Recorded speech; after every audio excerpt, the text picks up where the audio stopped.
नमस्कार बंधुरा आमी ऋतुपर्णा आमार रिस्टिस चैनेले तोमादेर प्रत्येकके जानाई स्वागत। आज के तोमादेर साथे गरम भाते प्रथम भाते खाওয়ার জন্য একটা দারুণ রেসিপি শেয়ার করব, আম দিয়ে আলু করলা ভাজা। এখানে আমি 3টে করলা, একটা আলু আর একটা কাঁচা আম নিয়ে নিয়েছি।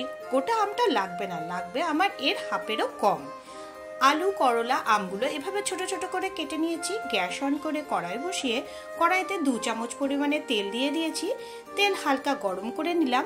এবার এর মধ্যে প্রথমে আলুর টুকরোগুলো দিয়ে দিলাম। মিডিয়াম ফ্লেমে 2 থেকে 3 মিনিট আলুর টুকরোগুলো এভাবে নেড়েচেড়ে ভেজে নিলাম। যখন আলুগুলো হালকা লাল লাল হবে তখন ওর মধ্যে আমি করলাগুলোও দিয়ে দিলাম। করলার টুকরোগুলো দিয়ে দেওয়ার পর ওর মধ্যে আমি দিয়ে দিলাম স্বাদ অনুযায়ী নুন। এই রান্নাতে আমি কোনো রকম হলুদ ব্যবহার করছি না, তোমরা চাইলে অল্প পরিমাণে হলুদও দিতে পারো। আর দিয়ে দিলাম লাল লঙ্কার গুঁড়ো সামান্য পরিমাণে। লাল লঙ্কার গুঁড়ো আর নুন দেওয়ার পর আলু করলাগুলো এভাবে নেড়ে চেড়ে মিডিয়াম ফ্লেমে 3 থেকে 4 মিনিট ভেজে নিলাম। যখন আলু করলাগুলো একদম নরম হয়ে আসবে এর মধ্যে আমি আগের থেকে যে কাঁচা আমের টুকরোগুলো কেটে রেখেছিলাম ছোট ছোট করে, সেই কাঁচা আমের টুকরোগুলো দিয়ে দিলাম। সবকিছু মিশিয়ে গ্যাসের ফ্লেম একদম লো করে 2 মিনিট নেড়েচেড়ে নিলাম।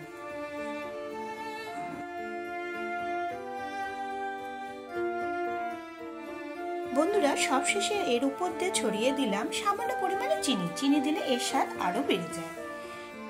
চিনি দেওয়ার পর 1 মিনিট হালকা নেড়েচেড়ে গ্যাসের ফ্লেম অফ করে দিলাম।